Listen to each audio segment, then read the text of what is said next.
on the struggle. Paid promotions fly under the radar, drinking without the alcohol, and a prestigious film honour goes to a bear.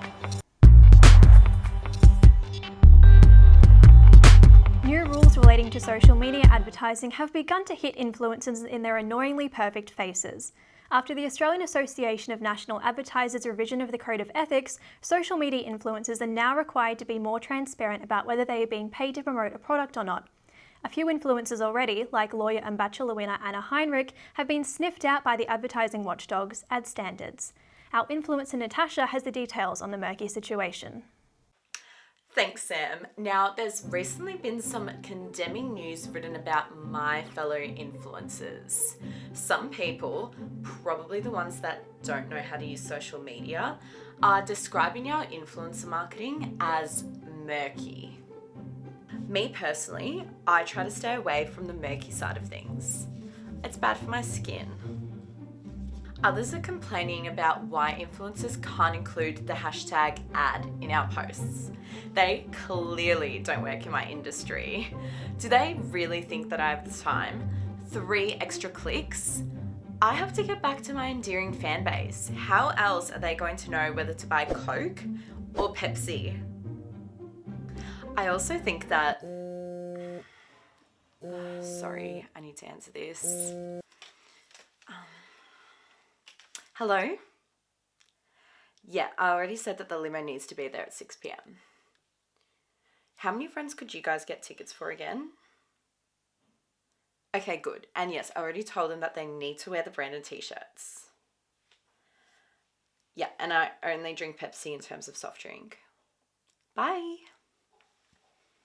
So basically, what I'm saying is that as an influencer, our opinions can't be bought. I just really love Pepsi. Okay, back to you, Sam. Thanks, Natasha, but weren't you just telling us about your promotion with Coca-Cola a couple of days ago? The sales of non-alcoholic beverages have risen in demand in the past 12 months, with brewers sharing that they are struggling to keep up with the demand. An example of this new trend is Brunswick Aces, a new distillery and bar in Melbourne that has bottomed up the traditional bar, offering endless varieties of non-alcoholic beverages. They seem to offer only one alcoholic beverage for those looking to fill up that way. Bars have been places for people to socialise, and this seems like a novel direction our generation may be going, to take the booze out of every occasion. For more on this, we have our Millennial Correspondent.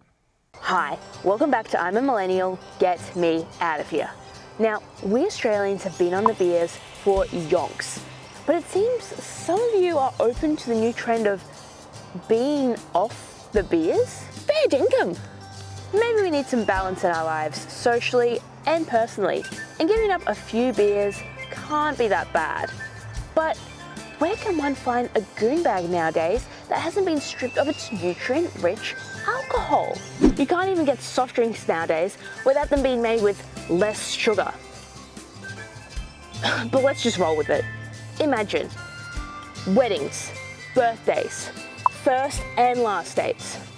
What are you going to do without the booze? Sit with your feelings? Learn about each other? And ourselves? Some of us have come out and explained how good it feels to wake up without a hangover. And a few have even come out saying that they've managed to get over that affliction of holding onto a pint for dear life. We might be onto something here. Look, you can do all of the above on or off the beers. But just like everything, it's going to look a little different to everyone. Millennials, we're always setting trends and coming up with new ideas, like opening an almost alcohol-free bar. However, there is a catch. These cool new brews do come at a price. But hey, if you can live with the damage that a bit of smashed avo does to your bank balance every time you go to brunch, then I'm sure we can handle a few ginless gins to keep our strength. So let's drink to that. Back to you, Sam. Good on you, Emily. We're off to a quick break.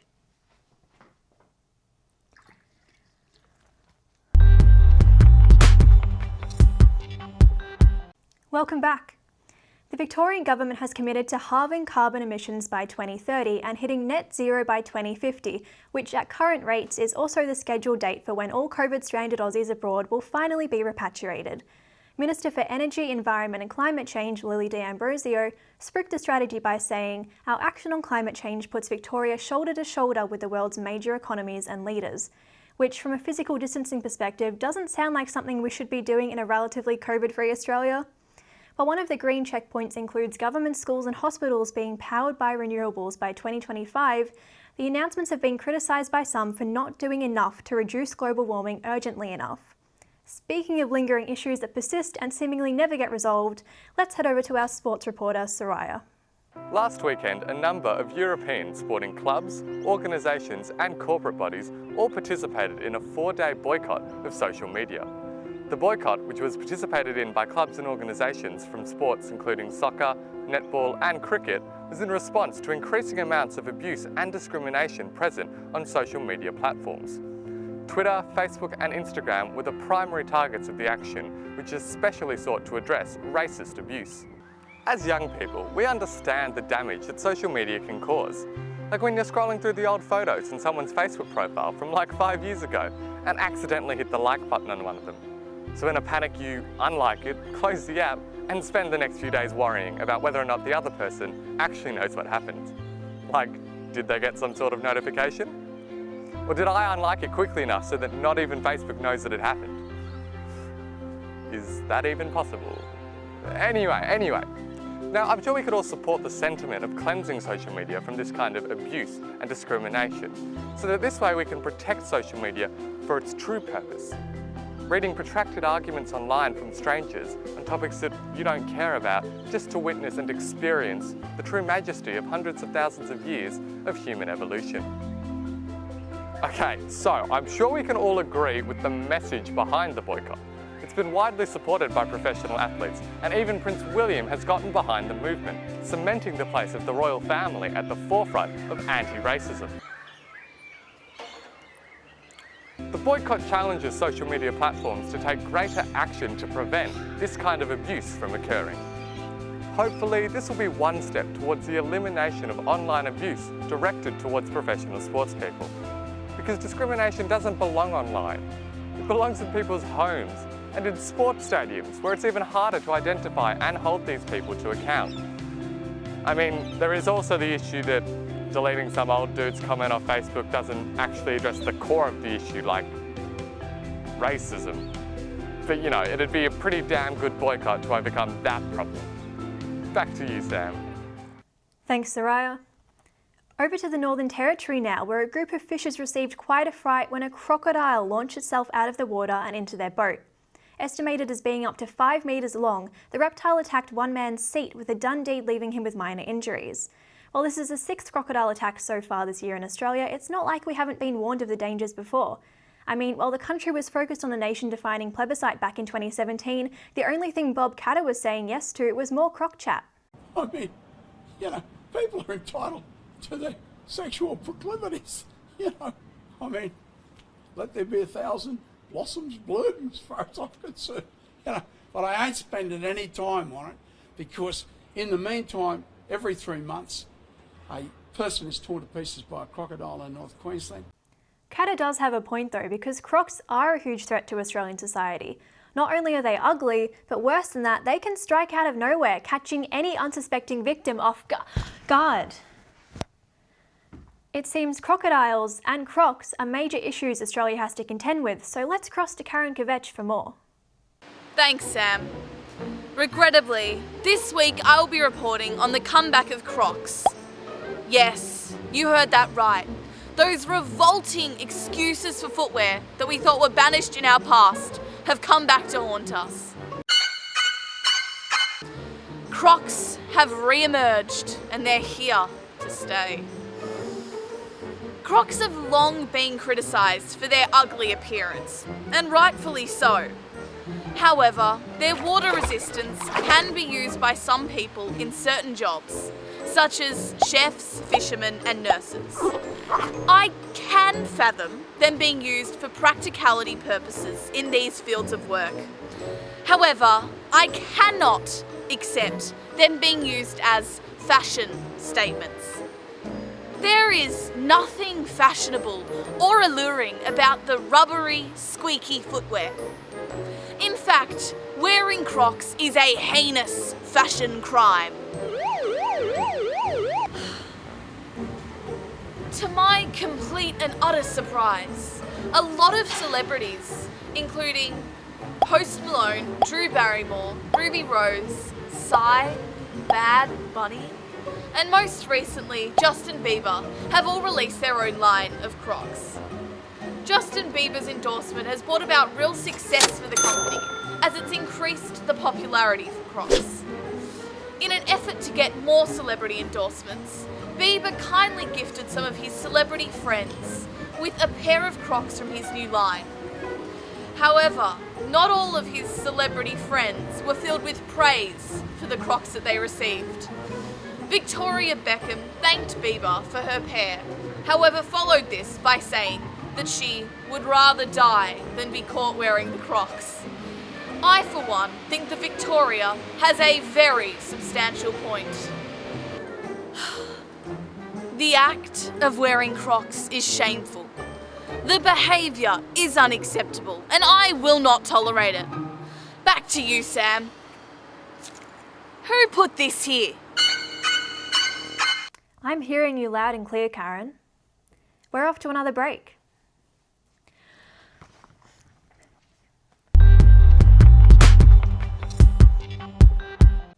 Welcome back again.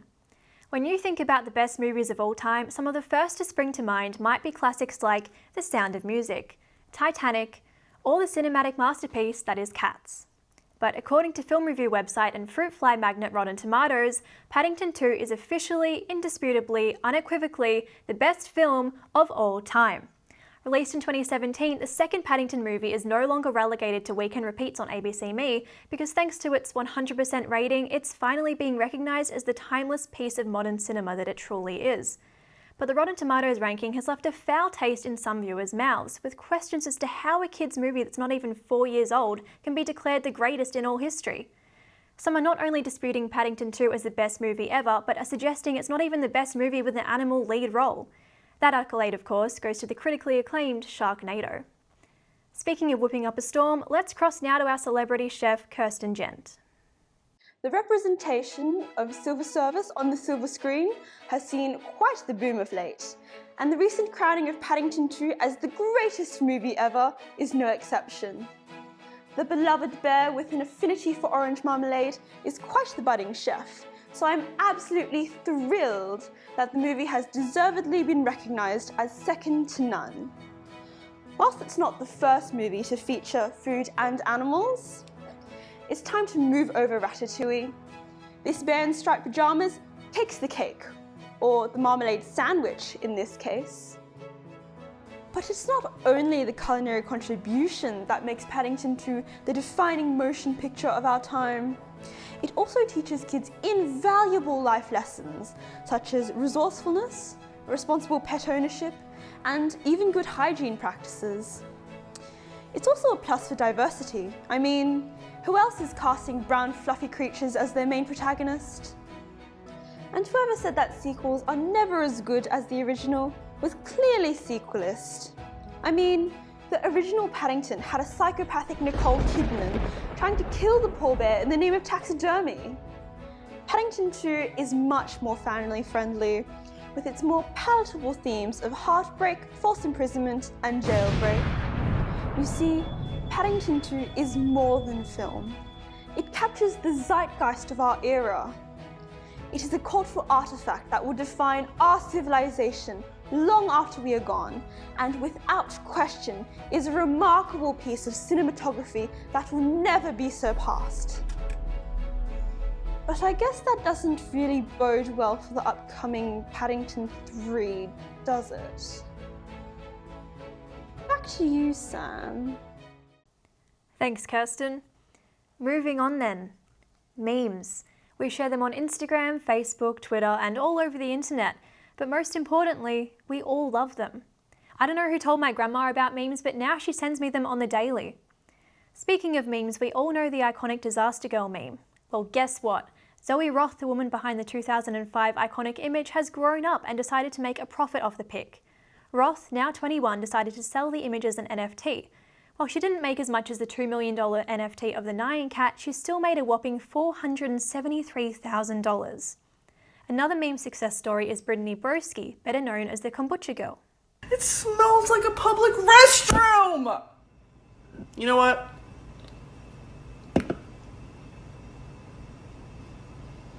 No. Well... However, since that video, Broski has made a name for herself. With over 800,000 followers on Instagram and 6.2 million followers on TikTok, the star won TikToker of the Year.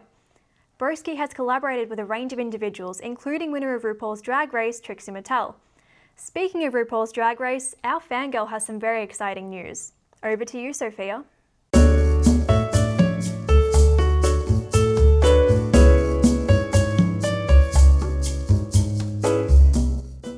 Thanks, Sophia.